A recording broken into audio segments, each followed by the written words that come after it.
Okay, welcome. I'd like to introduce to you Matthew Romaniello, our speaker today. He is Associate Professor of History at the University of Hawaii, where he teaches Russian history, European history, and the history of medicine. He is the editor of Sibirica, which is a scholarly journal devoted to the study of Siberia. He's the author of numerous articles, the editor of 4 edited volumes, most of which center on his research interests of tobacco, which is a really interesting object of study, health, trade, and the eastern edges of the Russian Empire. His 2012 book, The Elusive Empire, Kazan and the Creation of Russia, looks at the formation of the Russian Empire at its very early stages, when Ivan the Terrible, or if we want to use a perhaps more appropriate modern translation, Ivan the Awesome, conquered this non-Russian territory. And it's a fascinating account about how the Russian state, over the course of over a century, tried to figure out the ways in which it can incorporate these non-Christian, non-Russian populations into its polity. Today he's bringing his discussion of the Russian Empire forward a couple of centuries with his talk titled Empire by Entrepreneur, Merchants in Russia at the Turn of the 19th Century. So if you will, please join me in welcoming Dr. Romaniello.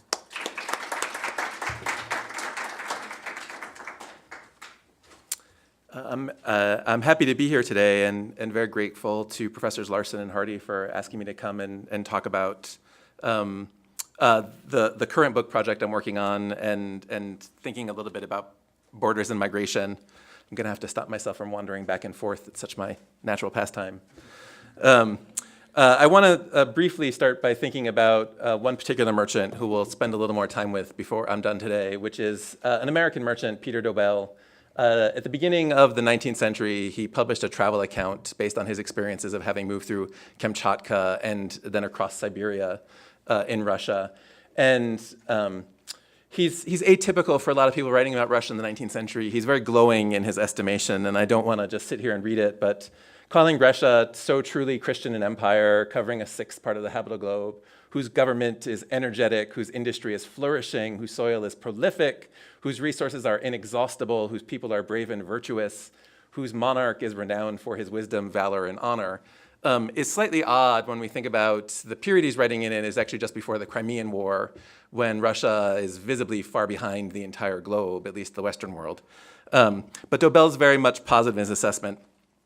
So I'm going to use him a little bit to think about the role of individuals and their participation in the empire building process. The larger project that this comes from is a book I'm calling Enterprising Empires, which specifically is a book that looks at the relationship and the tensions between Britain and Russia as they compete over Eurasian markets, as they're competing over access to the Middle East and Central Asia and China, and eventually the North Pacific, which will a little bit inform today's talk.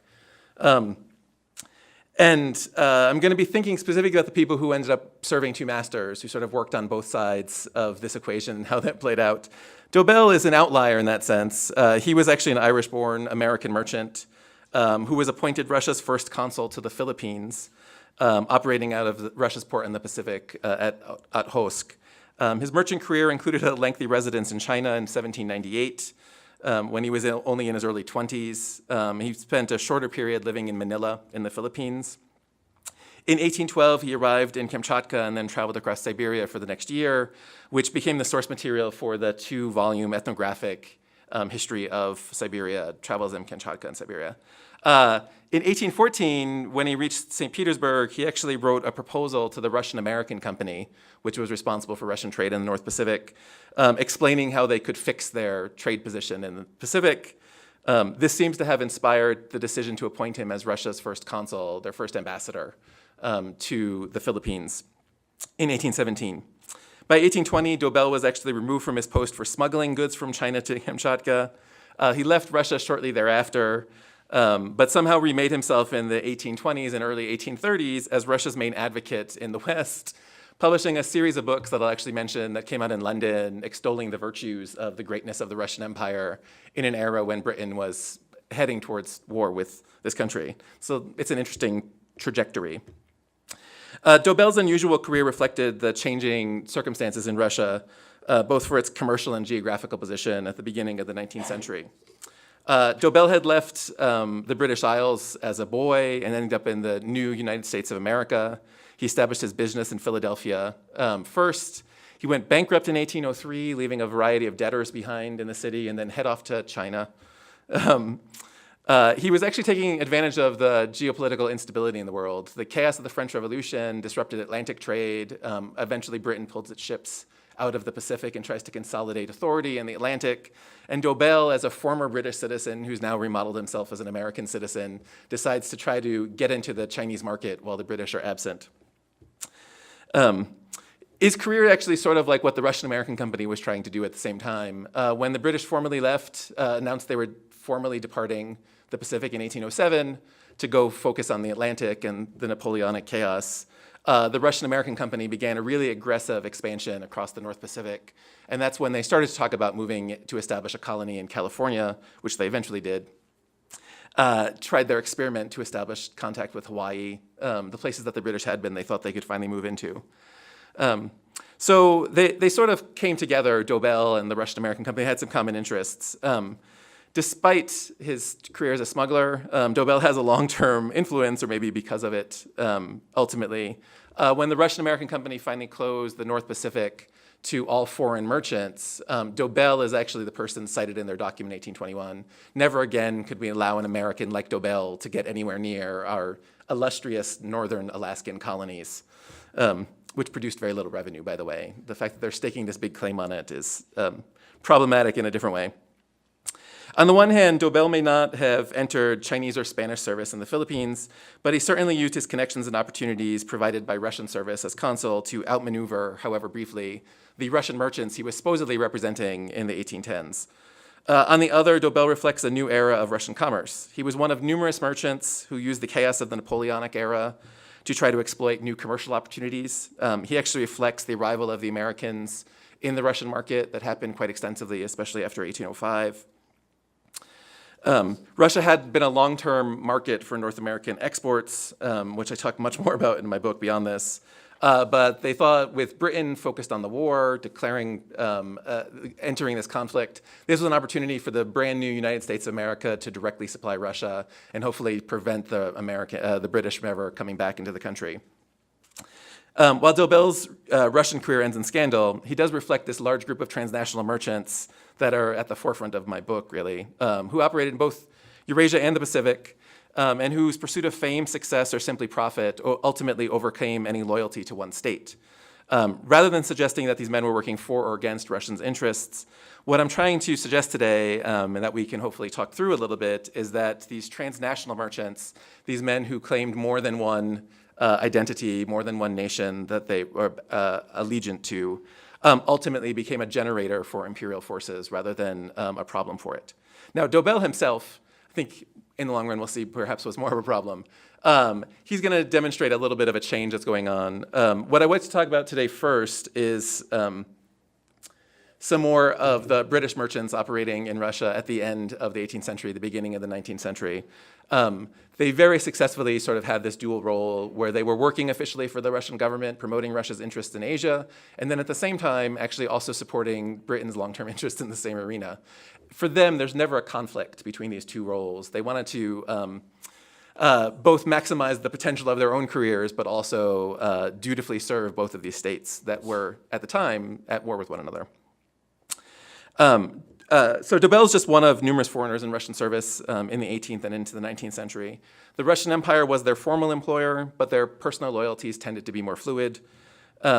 One of the men that I'm going to talk about today is Samuel Bentham, who's Jeremy Bentham's brother, who you may have heard of. Samuel Bentham in 1780 enters service for Prince Potemkin, who at that point was governor for a large section of southern Russia and Ukraine. Over the next 11 years after 1780, he held a variety of posts in Potemkin's service and then transitions to working directly for the Russian government. Frequently, he's holding more than one post at a time. The most important for my purposes today is In 1780-81, he gets appointed the director of all mining in Russia. And so in November of 1781, he set out on an inspection of all mining facilities across Siberia, which included visits to both Nerchinsk and Kyatka, which are the Russian outpost for the China trade, which on this map, I apologize for, it's more or less down here. And in a second, I'll be talking about the Amur River, which is right there, which is still in China.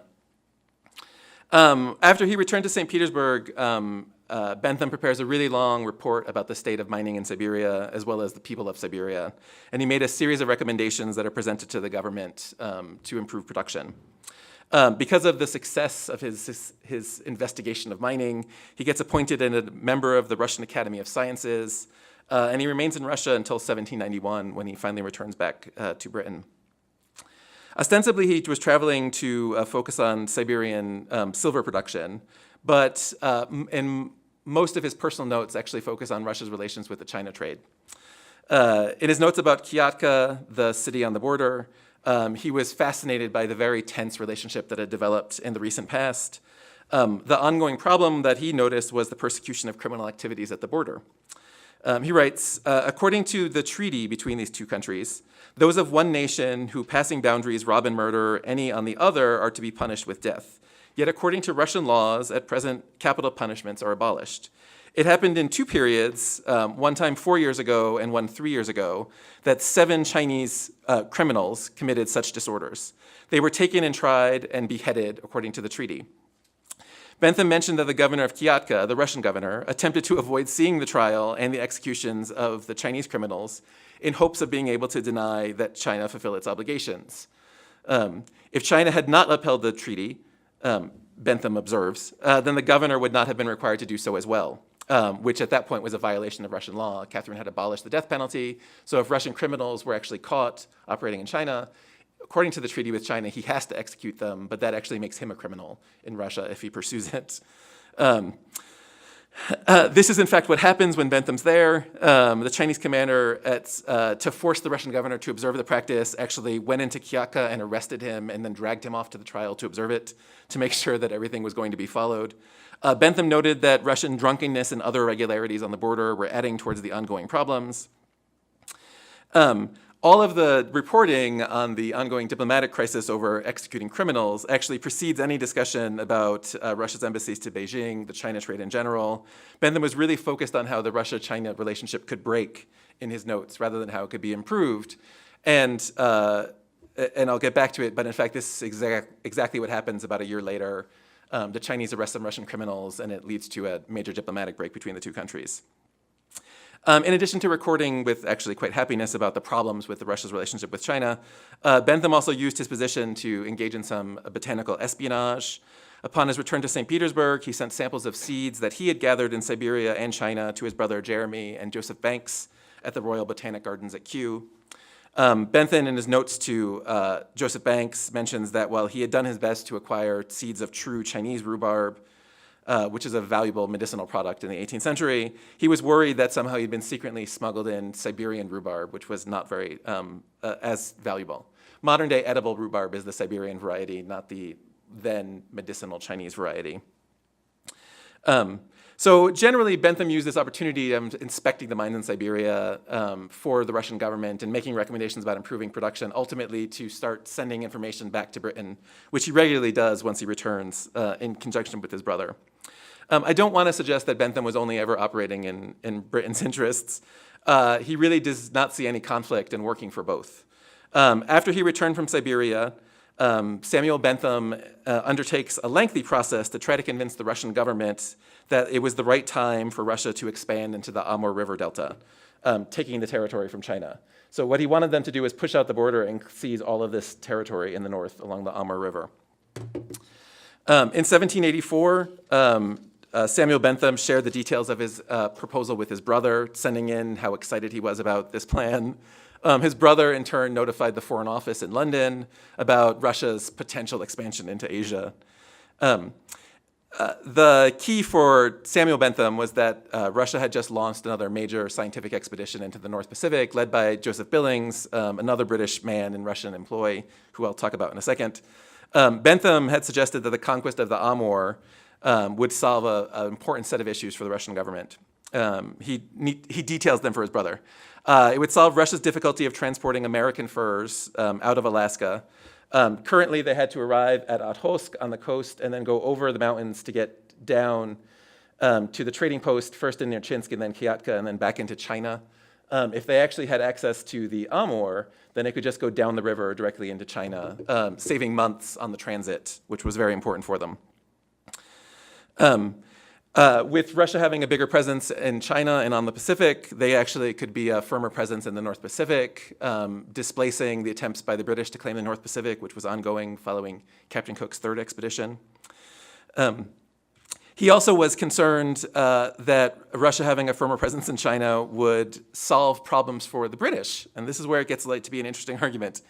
Samuel Bentham argues that if Russia arrived in northern China, then there could be no potential conflict between the British East India Company and the Hudson Bay Company. If they were left unchecked without a European barrier between them, eventually they would come into natural conflict in the North Pacific as the Hudson Bay moved into the Pacific and then the East India Company continued to move north.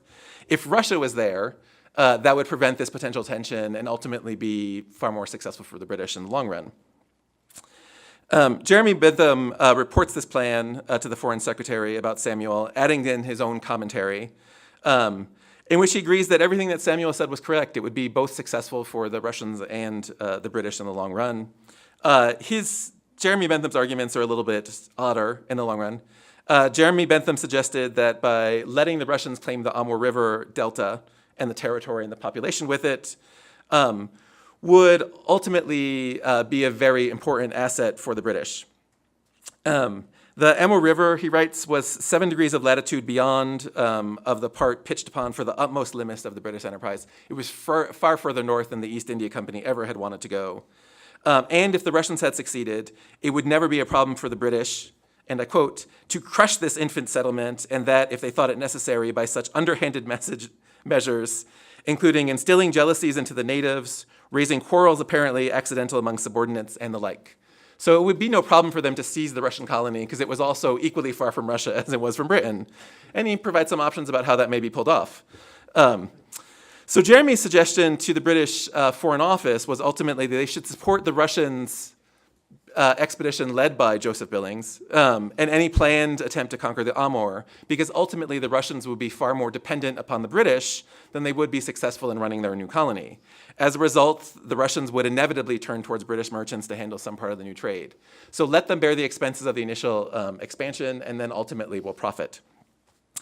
I don't want to claim that either of these plans were implemented with either of the conclusions. The brothers' suggestions were not implemented, as neither the Russian nor Britain pursued the expansion into the Amur Delta, at least by the end of the 18th century. In the 19th century, moving into the Amur is very important for Russia's foreign plans for China.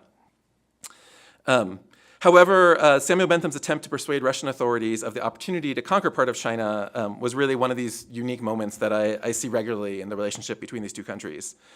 Jeremy Bentham's lengthy letter to the Foreign Secretary was a clear sign that he expected there to be some opposition in Britain to Russia's further expansion into the Pacific. And so they had to find a way to make these palatable, and they developed some really rather unique arguments about the collapse of Russian colonialism being a long-term benefit for the British.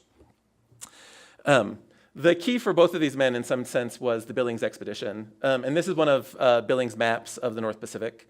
What sparks the Billings Expedition in the 1780s is that Captain Cook's third voyage for the British had actually reached the Aleutian Islands in 1778, and they successfully bartered with the islanders for furs, which was what the Russian-American Company's trade was based on. And so once the Russian government's aware that the British have expressed an obvious interest in the North Pacific, they realize that they have to do a much better job detailing their control over the North Pacific. So they hire a crew led by Joseph Billings, a British navigator. He actually had been the astronomer on Captain Cook's second voyage. So he had some experience with Cook and British scientific expeditions to lead a voyage. In theory, they were just going out to investigate the conditions in Russian-American colonies. Their specific instructions are they are supposed to draw up new detailed maps on the latest scientific principles so that the Russian government had proof of ownership over the entire North Pacific.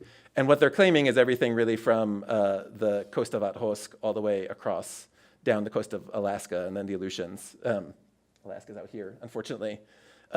If you look at this map, you'll notice it's incredibly undetailed because most of it had not been explored. The Russians really had only ever been concerned about where they could arrive in port, and so they were really good at documenting harbors, not necessarily all the geography that went with it before Billings.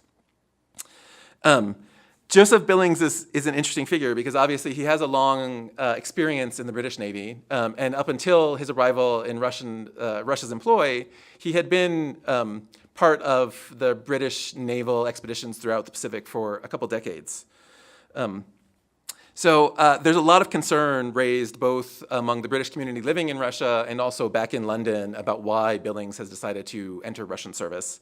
And you see it frequently in their notes. George Mccartney, who was a British diplomat who served in Russia in the 1770s and eventually goes on a far more famous mission to China for the British government in the 1790s. But Mccartney has tons of notes from his time in St. Petersburg about what he's been hearing about the Billings expedition. He eventually produced a manuscript about life in St. Petersburg called The Character and Manners of the Russians, which he finishes in 1786. In it, you see Billings show up quite regularly. Mccartney is writing to the Foreign Office and saying, as far as he knows, Billings' instructions had included directions to possess the Amur Delta because Russia needed it to enhance its trade position in the North Pacific. Mccartney warned that if Billings' expedition had turned into a conquest, that would be, he's not as optimistic as the Benthams were initially. Samuel Bentham is actually responding to Mccartney when he actually says, if Billings, in fact, increases Russia's position in the North Pacific, it's the British fault, because all that Billings had wanted was a job with the East India Company, and after he was turned down to work for them, then he went to work for the Russian government. So if you're going to blame someone for whatever Billings is doing in the North Pacific, it's the East India Company's fault. They're quick to turn on one another, too. I guess I should give them credit for that. In 1785, Billings' expedition departs St. Petersburg for the Pacific port of Okhotsk to involve in this mapping project along the Pacific coastline. Mccartney dutifully reports the extent of his travels are not yet known in 1785, but he says the official plan is to go to Irkutsk, Okhotsk, and then once the ships are ready, they're going to travel from Okhotsk to the harbor of St. Peter and St. Paul and the Aleutian Islands, detailing as much as he can whenever possible. While Billings was still en route and the expedition had not returned, there was new rumors, or at least new evidence in the capital of St. Petersburg that the British were up to something in the North Pacific. In 1788, the British consul writes to the foreign secretary that a British merchant vessel had wrecked upon Bering's Island in the Bering Straits up there. And all the crew perished except a Spanish sailor. The Russian Academy of Sciences had notified the British consul that they had rescued this Spanish sailor who had been part of a British crew, because now it's the British responsibility to do something about it. But it's further proof, again, in St. Petersburg, that the British are trying to expand directly and dramatically into the North Pacific, which is, as far as Russia concerns, their own territory. 2 years before this had happened, the Russian government actually sends a formal warning to the British government. If any British ships are found in the North Pacific, they're going to seize all of its possessions. So now they have proof that it hasn't done anything to dissuade the policy, and they're still moving into the North Pacific. When Billings' expedition finally returns home back in St. Petersburg, the story gets a little bit more complicated from my perspective. The official accounts of the Billings expedition and all of his results, the maps, the atlases, the ethnographic studies of the peoples of the North Pacific they produce, would not be published for more than a decade after the expedition returned. There was a formal report made to the Academy of Sciences in St. Petersburg, and there was no information distributed to anyone else in Europe. Billings, however, was somewhat of an entrepreneur on his own and decided that this was an opportunity for him. And so he actually opened up correspondence with the East India Company, sending them all of the information he had from the expedition 10 years before it was made public. In fact, Billings was involved in a very public event in St. Petersburg where he went and stole the notes from a spy that had been hiding on the expedition that was secretly working for the British government. The Russians used that as a reason not to publish any of the records for as long as possible. Meanwhile, Billings then writes the East India Company with all the information he had. In a report that Billings sent to one of the directors of the East India Company who was living in Edinburgh, he confirmed that he'd made no new discoveries of lands or islands, but he had gained a more perfect knowledge of all those parts of which before their notions had been very vague and erroneous, sending them new maps of the North Pacific to help them along at that point. He reported on the trade in the North Pacific. Russia's colony produces very valuable furs, much more so than those from the Hudson Bay Company sent by the English to China. But, and this is very typical for Billings, as the means used by the Russians to collect them, they must soon depopulate the country. As well as their own islands, this trade cannot last long. And we can have a separate discussion about the horrible things the Russians did to everyone living in the North Pacific. But Billings actually sees this as an opportunity for the British. Once the Russians manage to kill off the entire population, then the British can move into the North Pacific as an exciting opportunity for them in the future. Furthermore, Billings was very dismissive of Russia's vague discussions at that point about establishing a new trade with Japan. Billings writes that no one here knows the country nor the people, and the plans proposed have been very impractical. However, he is also concerned that the Russians, in fact, could move easily into the Amur Delta, and Billings, as Bentham had sort of argued, confirms if they do move into the Amur, this is a direct threat to our own goals in China and Japan in the long run, because they'll have far better access to the sea moving forward. Generally, I would say that Billings' report to the East India Company was good news for British interests. He dismisses fears about possible Russian expansion into China. It would be good for them. He doesn't think they're going to do it. He actually passes them secret information that he would not allow to be published elsewhere. And then he also confirms that if they just wait a little while, the North Pacific will be theirs for the taking because the Russians will have completely mismanaged it. Billings' disbelief in the Japan trade was particularly welcome in London, following what other people had reported as some of the successes from this expedition. Samuel Bentham from St. Petersburg reported to his brother in sort of fear that 17 Japanese sailors had wrecked on an Aleutian island where they had been saved by a Russian ship, and then they were delivered to Kamchatka, the peninsula that's sort of hanging out there. In Kamchatka, the Japanese sailors who'd been saved had traded linen, red lacquerware, and rice, and they lived there for about 4 years. Things didn't go well. We know that only 3 of them had actually reached the Russian city of Irkutsk in 1789. In 1791, the Russian Senate actually moves them from Irkutsk in Siberia to St. Petersburg, and is hoping that the arrival of the Japanese sailors will actually allow them to start offering Japanese language courses for their diplomats and merchants in St. Petersburg, which they in fact set up. It's a little bit of weird international espionage in the 1790s. The Russian Academy of Sciences wanted all of the foreigners in St. Petersburg to know they had Japanese sailors living with them. They just made sure they could never meet them. So they would hold public events where you were supposed to come and meet the Japanese sailors. And then once a foreigner would arrive, they would be basically brought out the other door so that you would hear about how they'd been there without actually having any contact with them. Russia enjoyed the idea that it was about to break into the Japanese market as a diplomatic strategy to try to put some pressure on its European competitors. Russia's success with Japan, they don't actually establish a formal commerce treaty, and they don't really have great success when they actually arrive in Japan. You can make the argument it's still somewhat assisted by men like Bentham and Billings. Neither of these men, while these men failed to find an advantage for the British in Russia's new trade with Japan, both Bentham and Billings provided notes and reports that ultimately influenced British decisions in Asia. In particular, their reports on the diplomatic tensions between Russia and China were really valuable. In 1789, the British find out that, in fact, the diplomatic tensions between the two countries had led to a break. It's, in fact, the third embargo on the trade between Russia and Japan in the late 18th century. And the reason why it happens is exactly what Samuel Bentham had predicted. The Russians' unwillingness to execute Russian criminals who had been caught in China led to the Chinese government closing the border. That happens, the Chinese government sent an official dispatch to Kiatka insisting on the execution of 4 Russian criminals in 1789. They were just following the treaty that had been laid down between the two countries that required this to happen. The Russian governor had been forced to watch the execution of Russian prisoners, Russian criminals, 10 years earlier, so there was no way for them to say that China wasn't honoring the treaty themselves.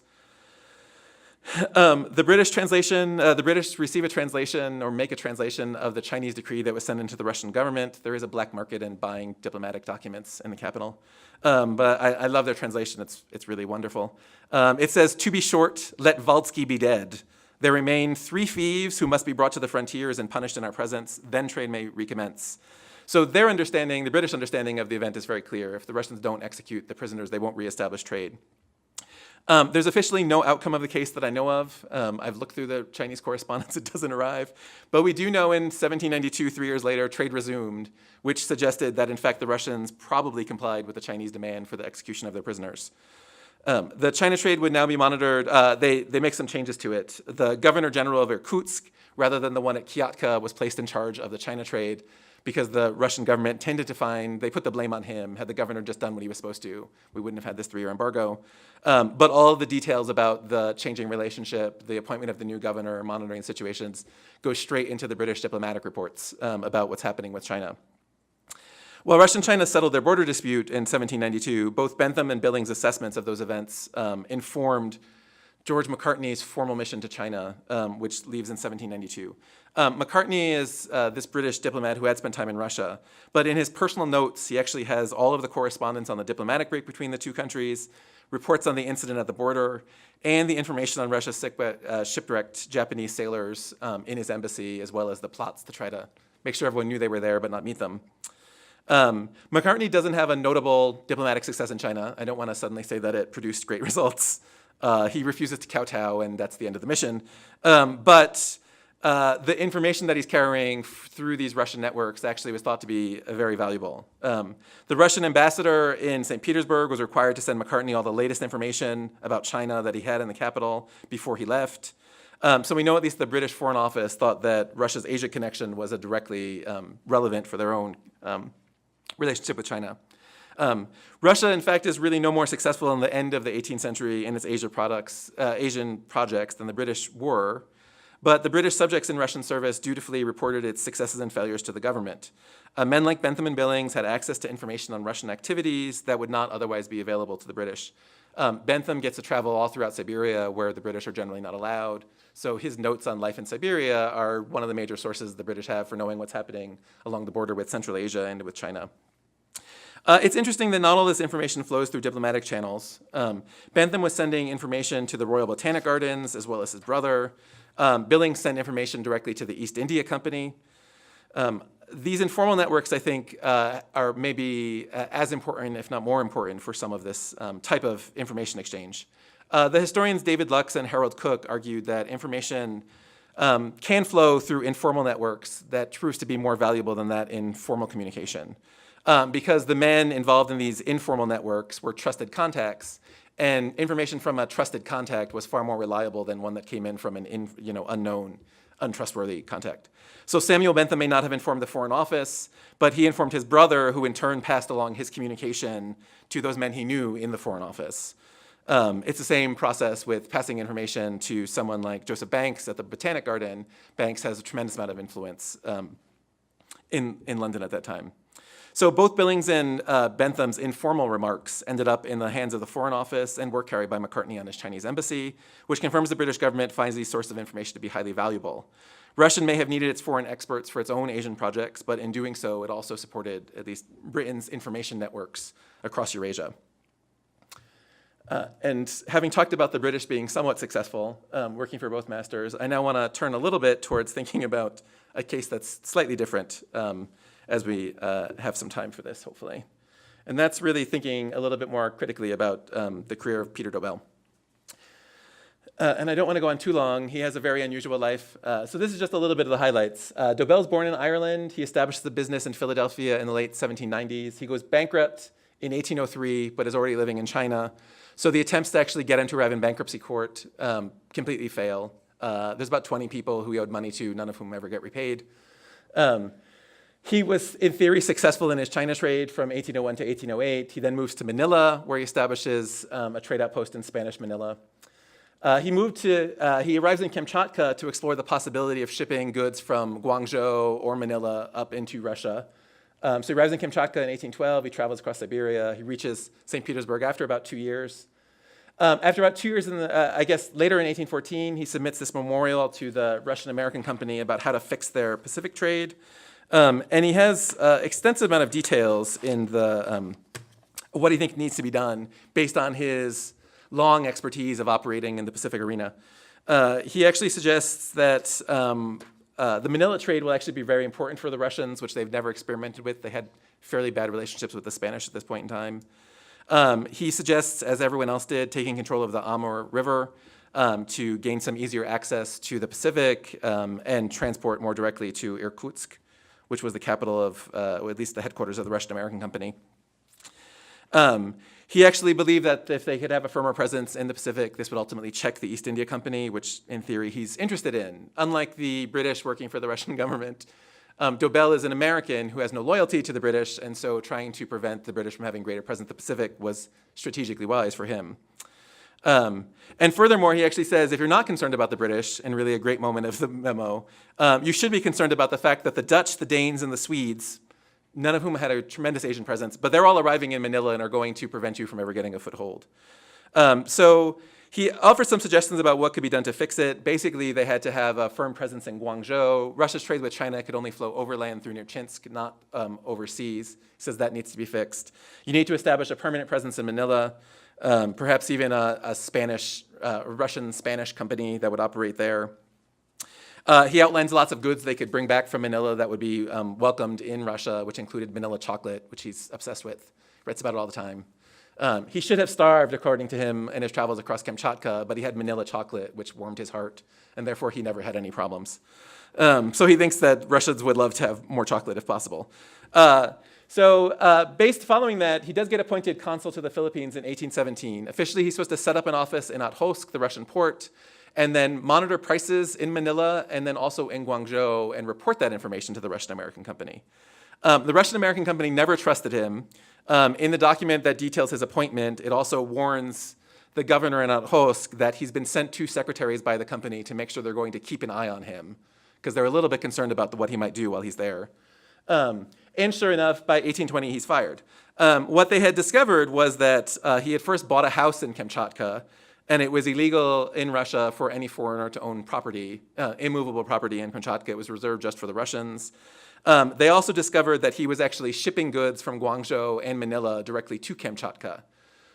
He was supposed to be working for the Russian merchants by monitoring the trade, not actually getting involved. At a point in time when Russian merchants were not allowed to trade in Guangzhou, where the costs were cheaper, Dobel, as an American, was buying goods in Guangzhou and then selling them in Russia, undercutting the Russian merchants he was supposed to be working for. So getting fired is not a surprise. Smuggling and owning property were not his only offenses. According to the Russian American Company, his greatest fault was scheming and intriguing with foreigners, who it appears even Dobel was allied with because of his long acquaintance with them, and who, under the pretext of extracting oil from whales, as well as other sea animals, would have brought a great number of ships with a multitude of riffraff into the harbors and bays of eastern Siberia. What he was in the middle of was negotiating with some American merchants to establish an American presence in Okhotsk directly, bypassing everything else. So it's not a surprise to discover that the Russian American Company found most of his business objectionable. He had far more opportunities in the Pacific trade than they did. While Dobel gets dismissed from Russian service, he travels back to Macau, and then after the 1820s, sort of goes off the radar. He spends a few years back in the United States and then ends up back in St. Petersburg by the 1830s. His legacy is greater than his presence in Russia to a degree. In March of 1821, the Russian American Company's board of directors notified the head of company in Alaska that all foreigners will have to abandon their enterprise in this region and no other foreigners will be allowed to visit these places in the future. This is a policy that they tried before when they warned the British off, but in 1821 it becomes law. The memorial, the proposal to ban all foreign ships from the North Pacific cites Dobel specifically as the reason why this is a necessity. Partially, it's no longer just a British problem. It's also a foreign merchant problem for the Americans, so they want a total ban. It's an extensive ban. Fishing rights from the Kurils to the Aleutian Islands, all across the North Pacific, including whaling, was the exclusive right of Russian subjects. Any foreign vessel caught in Russian waters were liable to seizure. They would automatically be fined $100, and if they were found to be smuggling any products out of Russian American colonies, it would be raised to $1,000 before they would be released. We can say that while Dobel's career as a Russian service was short, his legacy was far more significant as he impacted Russia's presence. If I had slightly more time, I'd like to talk about his really quite eccentric text that he ends up producing. In the 1830s, Dobel, who has no formal contact with Russia, is calling himself a counselor to the Tsar. I've looked into it. I've had friends go through the archives to try to find any reference to it. We cannot prove he actually, A, lived in St. Petersburg, or B, ever was appointed counselor to the Tsar. But all of these texts that I'm mentioning, Travels in Kamchatka and Siberia, which makes the argument that anywhere the Russians have extensive contact with the indigenous people, they give them civilization and therefore they're better off. Russia as it is and not as it represented followed the Decembrist revolt in Russia, which was a constitutional revolt in theory that was suppressed by the government. Dobel writes and publishes this in London and says, none of you understand Russia. This is the world's most benign, lovely, most God-fearing country with the world's greatest leader, Tsar Nicholas I, who he has nothing but amazing things to say. It's really an amazing description of him. And then finally, in Religion and Politics, or Church and State, which is in theory a general claim that we need to have religion back in politics, he spends most of the text explaining that Russia works better than any Western nation because the peasants are illiterate, which has made them more God-fearing, and therefore they don't want anything.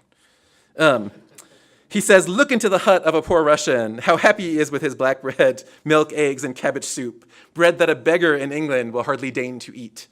And so he's arguing for illiteracy as a good outcome, which is where the focus specifically is. And he thinks this is really great. For someone whose career ends in infamy, I think his sort of refashioning himself as the advocate for the state is an odd role that he's managed to take for himself.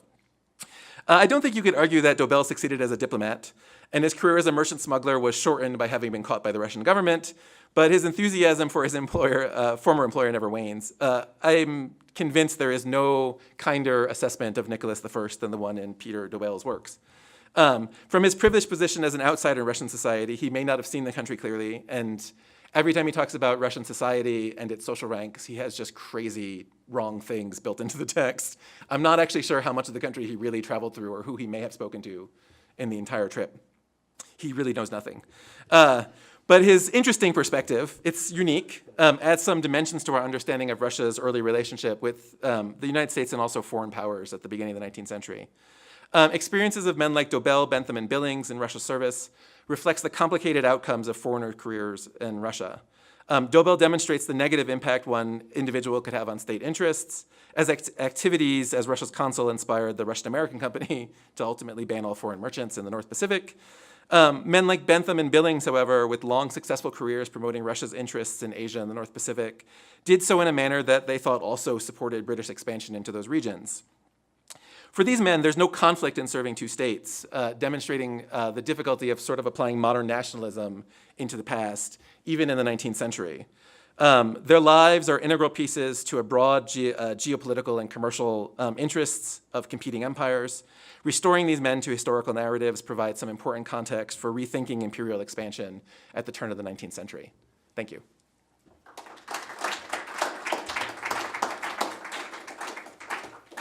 Well, we've been given a lot to consider and think about in terms of our understandings of empire, of identity, of how to make friends and influence people, or how to succeed in business without really trying. Lots we can ask. We ask you to join the conversation, and if you have questions, to please come to the microphone here. And if you're a BYU student, let us know who you are and what you're studying.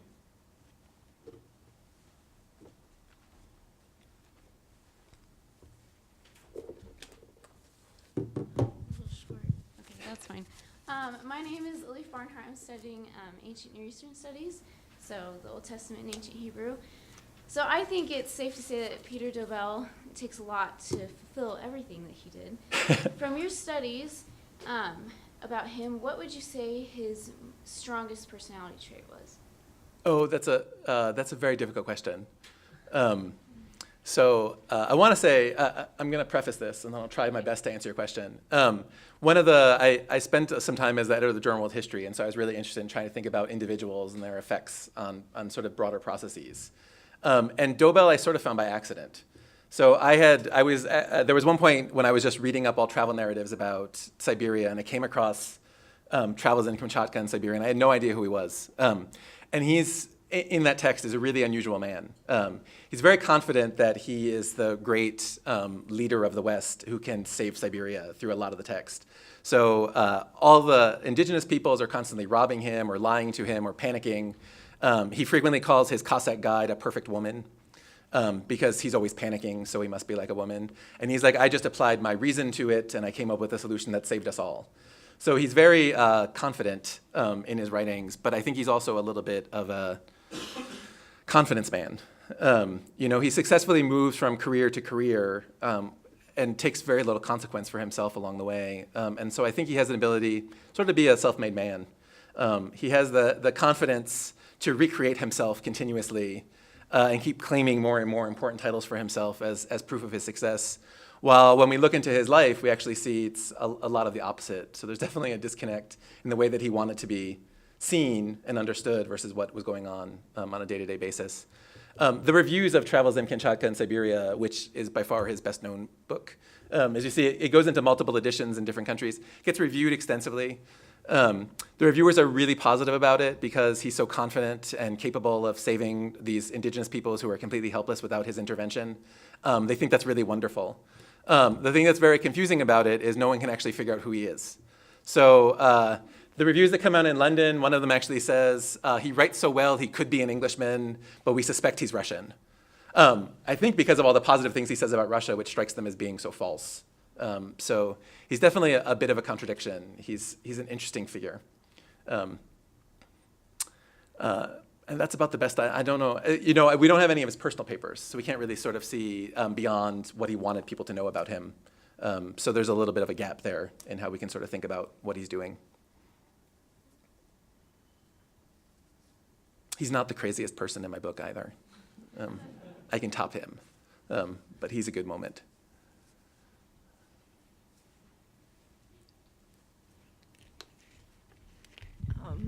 Okay. Is this not on? Okay. My name's Elizabeth Watcott, and I'm an international relations major. And you mentioned that there's a bunch of these guys who are kind of these multinational or transnational merchants. Were there any sort of similarities in their backgrounds? Like, was there a certain type of person, certain background that ended up doing that, or did they come from a variety of different backgrounds? That's an excellent question.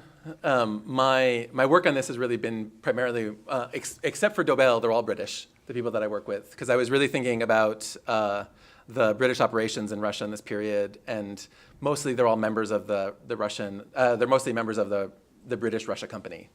And then some diplomats. So they're from the very top level of merchant society in Britain.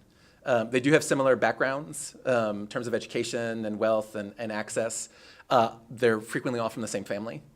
You see long family networks that are established. When you start to actually look through their careers, and you start to wonder, okay, why is this person signing a deal with this person? Oh, it's okay because they've married someone to bring those two families together. And so they're a really close-knit community, most of those British men. Who are working for the Russian government. They're not the only foreign experts that are working for Russia. And so there are a very large contingent of both Dutch men in the 18th century and then men from northern Germany who also end up working for the Russian government. But again, you're looking at sort of university-educated figures in the 18th century, which is a very tiny class of people that are notable enough or have some personal connection with Russia.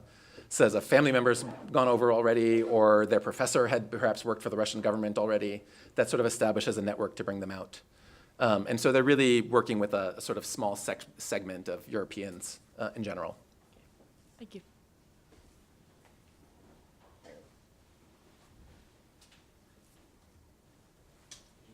Yes? Question, if I could. Or two questions, actually. First one, are there Russians serving in the employ of other empires? And if so, what might you know about them? I know it's not the focus of your book. And if I could, the second, have you looked in the archives of the Khana or its predecessors to see if some of these people are in the employ of Russia's fairly substantial secret police? Those are both very good questions. And I will say to the second, I relied on Alison Smith, our colleague who works on 18th and 19th century Russia, and I sent her the list of names of everyone who I work with and said, find me anything if you can see them, and they don't show up. So I wouldn't say that means that they're not there. They haven't at least been digitized yet. So tracking them down may be really difficult. Some of the, collectively they're a very odd group, so it wouldn't be surprising if they wore more than one hat for the Russian government as well. Which is fairly typical for the foreigners who end up working in Russia. They frequently hold multiple posts. To the second one, I don't know, off the top of my head, I can't give you an example of Russians who end up working abroad. They do exist in the 18th century. If I can shorthand it, I'll tell you that since I can't pull out specific names right now, you particularly see this, especially with the Baltic Germans. Once they're inside the empire, most of those Baltic Germans are still going on, if the wealthy ones at least are going off for an education, and once they're off being educated in Europe, there's opportunities that are available to them. So there's actually an outmigration of scientific specialists to a certain degree, where they're spending time abroad. What you don't see, and it's not always the case, some of the people who went off and were educated abroad just went off, got their education, and immediately came back. I think as the century goes on, as the 18th century goes on, it became slightly more likely they'd stay for a while. But they're not a significant group in the same way. And I have a weird filter for this entire process because this book starts with the Russia Company, which is a set group of people. And Russia doesn't operate that way anywhere else in the world. The Russian-American Company is a very late experiment compared to the rest of the world. And the Russian-American Company in the 1810 gets seized by the government and everyone gets fired. So you don't even have a lengthy story about the same families being part of this process. The people who were establishing the Russia's trade in the North Pacific in the 18th century were all out by about 1815. And then it's actually the Navy is running it for the state. So it changes identity quite dramatically, and so that sort of breaks up some of the continuity we can see elsewhere.